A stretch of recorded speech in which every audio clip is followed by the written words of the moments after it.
सबसे पहले बात उत्तरकाशी की करते हैं। उत्तरकाशी के टनल से रेस्क्यू किए गए मजदूरों को आज उनके घर भेजा जा सकता है। उत्तरकाशी टनल से सकुशल बाहर आने वाले यूपी के 8 मजदूरों की आज घर वापसी हो सकती है। तो आपको ये भी बता दें कि यूपी के 8 मजदूर घर जाने से पहले सीएम योगी से मुलाकात कर सकते हैं, ये भी एक जानकारी मिल रही है। तो यूपी के 8 मजदूर आज घर लौट सकते हैं।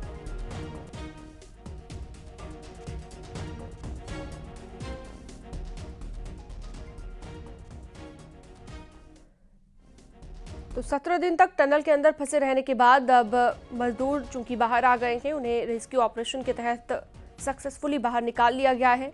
पहले मेडिकल चेकअप उनका हुआ चिन्यालीसौड़ में, और उसके बाद ऋषिकेश एम्स में एक बार फिर से टेस्ट किए गए। और अब जब पूरी तरीके से ये सुनिश्चित कर लिया जाएगा कि वो मेडिकली फिट हैं, उसके बाद घर लौटने की प्रक्रिया शुरू हो जाएगी। इसी कड़ी में यूपी की बात करें तो यूपी के भी 8 मजदूर फंसे हुए थे, जो कि आज घर वापस लौट सकते हैं। लेकिन बड़ी जानकारी ये कि घर लौटने से पहले सीएम योगी आदित्यनाथ से मुलाकात कर सकते हैं।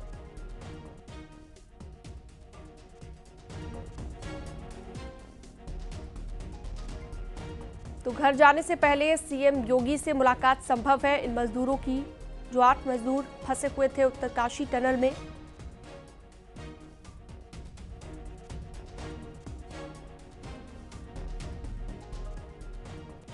संकेत मिश्रा फोनलाइन पर जुड़ गए हैं ज्यादा जानकारी के लिए। संकेत, क्या कोई पुख्ता जानकारी मिली है कि सीएम योगी से मुलाकात कब होगी मजदूरों की? क्या पहले वो सीएम योगी से मिलेंगे, उसके बाद अपने घर जाएंगे? देखिए, जो श्रमिक वहां से निकाले गए हैं उनको वो पहले यहाँ पहुंचेंगे। मुख्यमंत्री योगी आदित्यनाथ से उनकी मुलाकात संभव है। फिलहाल अभी ये तय नहीं हो पा रहा। दरअसल उन श्रमिकों के जो उत्तराखंड में उत्तर प्रदेश के अफसर हैं, उनसे लगातार मुख्यमंत्री योगी आदित्यनाथ वार्ता कर रहे हैं, और जो उत्तर प्रदेश के मुख्यमंत्री कार्यालय के अफसर हैं वो समन्वय बनाए हुए हैं।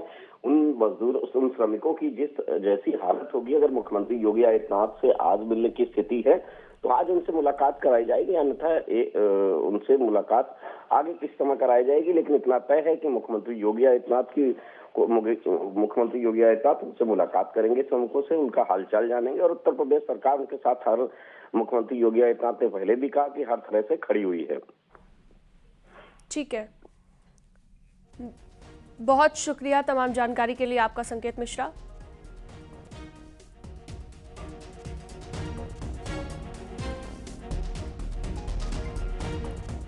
वाराणसी के ज्ञानवापी केस में सर्वे रिपोर्ट दाखिल करने के लिए एएसआई ने 3 हफ्ते का और वक्त मांगा है, जिस पर कल वाराणसी कोर्ट में बहस पूरी हो गई है। आज दोपहर में 3:30 बजे कोर्ट फैसला सुनाएगा। आज ये तय हो जाएगा कि एएसआई को और कितना वक्त मिलेगा या फिर नहीं। व्यास जी तहखाने मामले को लेकर भी सुनवाई होनी है।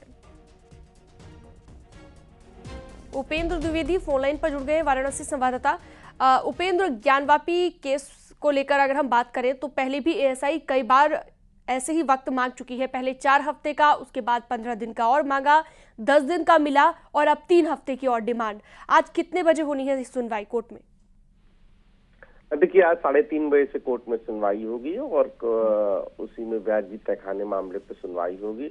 और लेकिन एएसआई के प्रार्थना पत्र पर कल ही सुनवाई हो चुकी है और बहस भी पूरी हो गई है, और आज अदालत अपना फैसला सुनाएगी। तो 3:30 बजे ये पता चलेगा कि एएसआई को कितना और वक्त मिला, और एएसआई सर्वे की रिपोर्ट दाखिल करने के लिए अगली मियाद क्या होगी। क्योंकि हालांकि अदालत नाराज भी हुई कि आप अपनी कोई सीनियर को लेकर आइए। एएसआई के स्टेटिंग काउंसिल थे, उन्होंने कहा कि कोई क्या इनकी तरफ से सीनियर है, तो बताया गया कि सीनियर दिल्ली में है। तो उन्होंने कहा कि एक कुछ विशेषज्ञ लेके आई जो बताए कि ये रिपोर्ट कब तक आप बना सकते हैं, कब तक आप दाखिल कर सकते हैं। तब बताया गया एएसआई की स्टेटिंग काउंसिल की ओर से कि ये चूंकि कई सारी लैब्स की रिपोर्ट्स है, कुछ लेख है, तो जिसकी रिपोर्ट्स आने में टाइम लग रहा है। और एएसआई की ओर से बताया गया कि चूंकि हम एक एक रिपोर्ट को सिलसिलेवार तरीके से, एक एक जांच को सिलसिलेवार तरीके से रखना चाहते हैं, इसलिए उसमें कुछ समय लग रहा है, और इसलिए हमें 3 हफ्ते के समय की जरूरत है। तो आज 3:30 बजे ये तय होगा कितना समय। ठीक है, आप नजर बनाए रखिएगा। बहुत शुक्रिया तमाम जानकारी के लिए उपेंद्र आपका। यूपी विधानसभा के शीतकालीन सत्र का आज तीसरा दिन है। सदन में आज अनुपूरक बजट को लेकर चर्चा होगी। सत्र के तीसरे दिन यानी कि आज वित्तीय वर्ष 2023-24 के लिए अनुपूरक अनुदान पर चर्चा की जाएगी। योगी सरकार के अनुपूरक बजट का आकार 26,760 करोड़ का है। वित्त मंत्री सुरेश खन्ना ने कल बजट पेश किया, जिसमें कई नई योजनाओं के लिए भी प्रावधान किया गया है। इस अनुपूरक बजट में मौजूदा वक्त में चल रही योजनाओं के लिए 21,339 करोड़ 46 लाख रुपए के प्रस्ताव है। साथ ही किसानों को मुफ्त बिजली के लिए 900 करोड़ रुपए, गन्ना बकाया के भुगतान के लिए 400 करोड़ रुपए और राज्य राजधानी क्षेत्र के विकास के लिए बजट का इंतजाम किया गया है। संकेत मिश्रा फोनलाइन पर जुड़े हुए हैं। संकेत, आज का दिन काफी महत्वपूर्ण रहेगा। अनुपूरक बजट को लेकर सदन में चर्चा होगी और कह सकते हैं कि गहमा गहमी भी देखने को मिलेगी।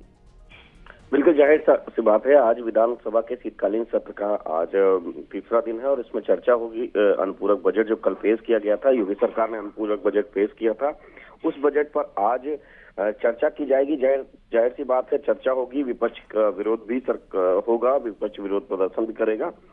लेकिन एक बात साफ है कि जो अनुपूरक बजट योगी सरकार ने पेश किया, उसमें सीधे तौर पर सभी तबकों को फायदा पहुंचाने की कोशिश की गई। चाहे सड़क, बिजली, पानी, स्वास्थ्य पर फोकस पूरी तरीके से है इस बजट में। और यही नहीं, 7,421 करोड़ की नई योजनाओं के लिए बजट है। चाहे उसमें किसानों की सिंचाई के लिए बिजली की सब्सिडी हो, रामोत्सव के तमाम जो कार्यक्रम। दरअसल इस बजट में राम मंदिर की छाप भी सीधे तौर पर नजर आ रही है। ये प्रदेश भर में राममय माहौल बनाने के लिए बजट का प्रावधान बाकायदा किया गया है। और यही नहीं, इस बजट में व्यवस्था की गई है कि उत्तर प्रदेश के हर तबके का ध्यान रखा जाए। चाहे और जो औद्योगिक विकास उत्तर प्रदेश का है, उसको भी खासा ख्याल रखा गया। जाहिर सी बात है कि ये काफी अहम बजट है। आज इस अनुपूरक बजट पर चर्चा होनी है। ठीक है, बहुत शुक्रिया तमाम जानकारी के लिए संकेत मिश्रा। और अब बात करते हैं विकसित भारत संकल्प यात्रा की, जो कि आज लखनऊ पहुंचेगी। यात्रा के लखनऊ पहुंचने पर पीएम मोदी वीडियो कॉन्फ्रेंसिंग के जरिए लाभार्थियों के साथ संवाद करेंगे। और इसके साथ ही आपको बता दें कि इस मौके पर सीएम योगी भी मौजूद रहेंगे। ये कार्यक्रम सुबह 10:30 बजे आयोजित किया जाएगा। वहीं बीजेपी के राष्ट्रीय अध्यक्ष जेपी नड्डा नोएडा में इस कार्यक्रम से जुड़ेंगे। जेपी नड्डा ग्रेटर नोएडा के जुनेदपुर प्राइमरी स्कूल से जुड़ेंगे।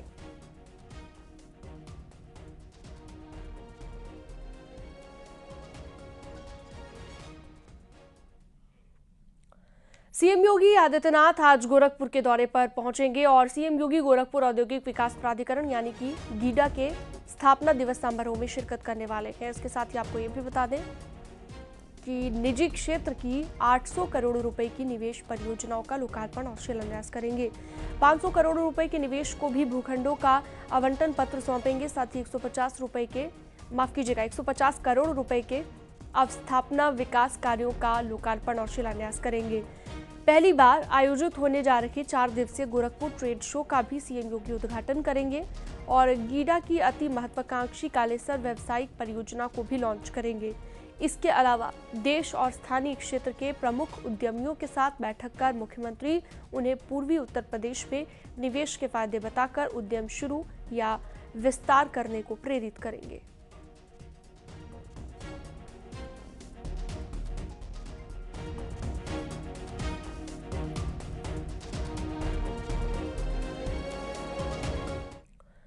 लखनऊ में आज बीएसपी की एक बड़ी बैठक होने जा रही है। बीएसपी मुख्यालय में सुबह 11 बजे ये बैठक शुरू होगी। बसपा सुप्रीमो मायावती इस बैठक में शिरकत करेंगी। यूपी और उत्तराखंड के सभी जिलाध्यक्षों के साथ ये बैठक रहेगी। लोकसभा चुनाव को लेकर चर्चा की जाएगी। मॉल एवेन्यू स्थित कार्यालय में भी बैठक होगी, जहां पर बीएसपी मुखिया मायावती सभी जिला अध्यक्षों को संबोधित करेंगी।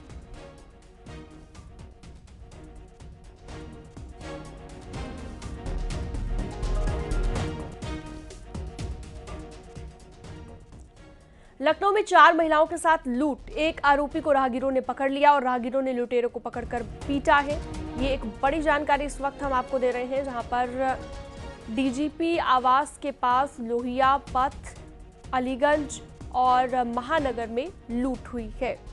तो एक आरोपी को राहगीरों ने पकड़ा है। लखनऊ में 4 महिलाओं ने लूट की है। माफ कीजिएगा, 4 महिलाओं के साथ दरअसल ये लूट हुई है, जिसमें से एक आरोपी को पकड़ लिया गया है और लोगों ने आरोपी को जमकर पीटा है। राहगीरों की तरफ से पहले एक आरोपी को पकड़ा गया। हालांकि पुलिस अब मामले की जांच में जुटी है।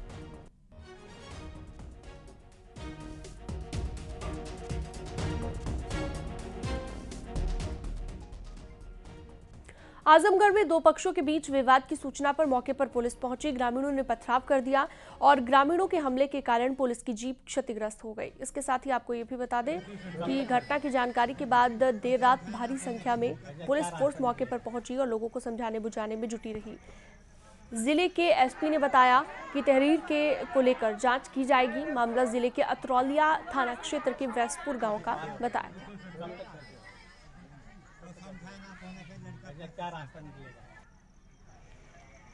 पुलिस को सूचना मिली कि दोनों पक्षों में झगड़ा होने की पुनः संभावना है। पुलिस मौके पर पहुंची। थाना प्रभारी अतरौलिया और उनकी टीम के ऊपर गांव के कुछ लोगों के द्वारा हमला किया गया, जिसमें जो थाना प्रभारी की गाड़ी है उसका शीशा टूटा है, क्षतिग्रस्त हुई है। मौके पर एडिशनल एसपी, सीओ और सर्कल की फोर्स भेजी गई है। मौके पर स्थिति पूर्णतः शांतिपूर्ण है। सभी पक्षों से वार्ता की जा रही है। तहरीर प्राप्त करते हुए अग्रिम विधिक कार्रवाई सुनिश्चित की जाएगी। अलीगढ़ में पति ने अवैध संबंधों के शक में पत्नी की दिन दहाड़े हत्या कर दी। वारदात के बाद आरोपी मौके से फरार हो गया, जिसकी अब तलाश की जा रही है। वारदात के बाद आसपास के इलाके में हड़कंप भी मच गया और सूचना के बाद पुलिस मौके पर पहुंची, शव को कब्जे में लिया और पोस्टमार्टम के लिए भिजवाया।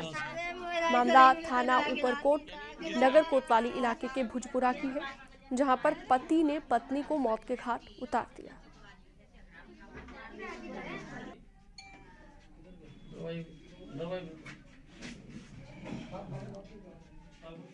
प्रथम दृष्टया जो जांच में बात सामने आ रही है कि घरेलू विवाद के चलते मृतका के पति ने ही उनकी हत्या की है।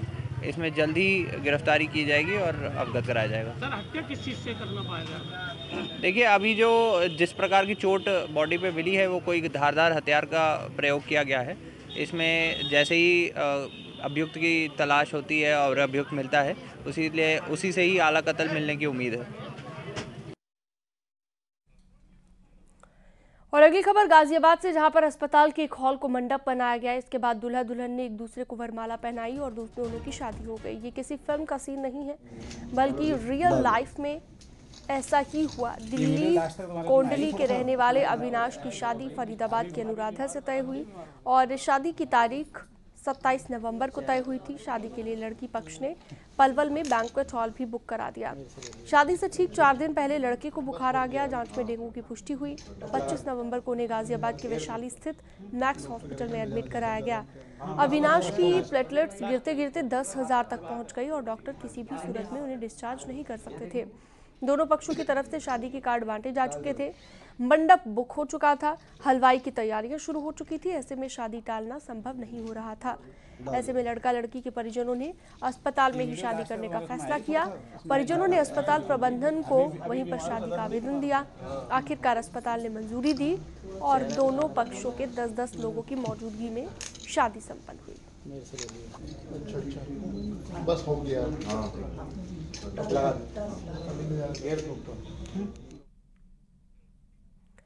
इटावा में दिल्ली से बिहार जा रही महानंदा एक्सप्रेस ट्रेन के टॉयलेट में एक गर्भवती महिला ने बच्चे को जन्म दे दिया। लोगों ने नवजात की जब आवाज़ सुनी तो रेलगाड़ी को रुकवाने का इशारा किया और इसके बाद इटावा रेलवे स्टेशन पर एक्सप्रेस को रोककर रेलवे सुरक्षा बल के जवानों को जानकारी दी गई। इसके बाद महिला और नवजात को मुख्यालय के डॉक्टर भीमराव अंबेडकर राजकीय संयुक्त चिकित्सालय में भर्ती कराया गया। महिला का नाम अफसाना है, जो अपने बच्चों के साथ बिहार जा रही थी। हैरानी की बात यह है कि महिला के साथ उसका पति सफर नहीं कर रहा था।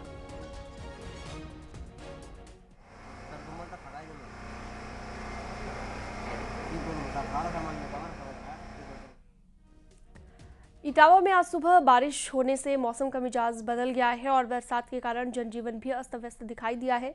कॉलेज और स्कूल आने जाने वाले बच्चे यहां पर परेशान नजर आए।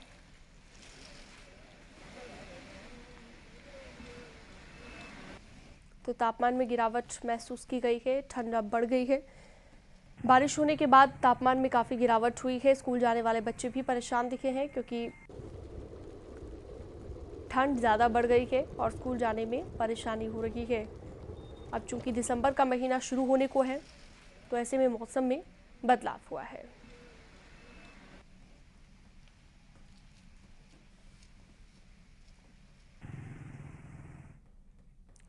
प्रयागराज में भी मौसम का मिजाज बदल गया है। देर रात से हो रही लगातार बारिश से तापमान में गिरावट आई है और तापमान का पारा लुढ़कने से बढ़ गई है ठंड।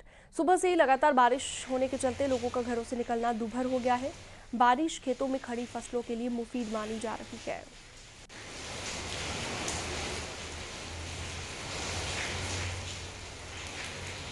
तो मौसम का मिजाज प्रयागराज में भी बदल गया है। तस्वीरें आप देखिए, बारिश की वजह से अब ठंड और ज़्यादा बढ़ गई है, लेकिन ये बारिश किसानों के लिए काफ़ी अच्छी मानी जा रही है, उनकी फसलों के लिए काफ़ी मुफीद मानी जा रही है। लेकिन लोगों का घरों से निकलना दूभर हो गया है और आम लोगों का जनजीवन अस्त व्यस्त हो गया है।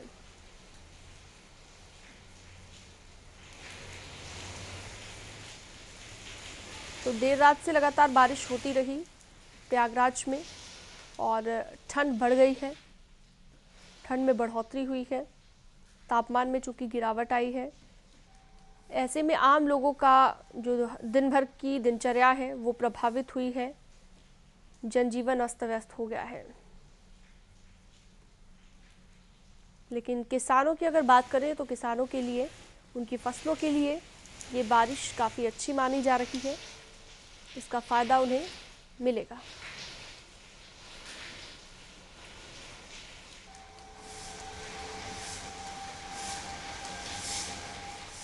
और वक्त एक बहुत छोटे से ब्रेक का, जल्द लौटते हैं। आप देख रहे हैं न्यूज़ 18 उत्तर प्रदेश उत्तराखंड।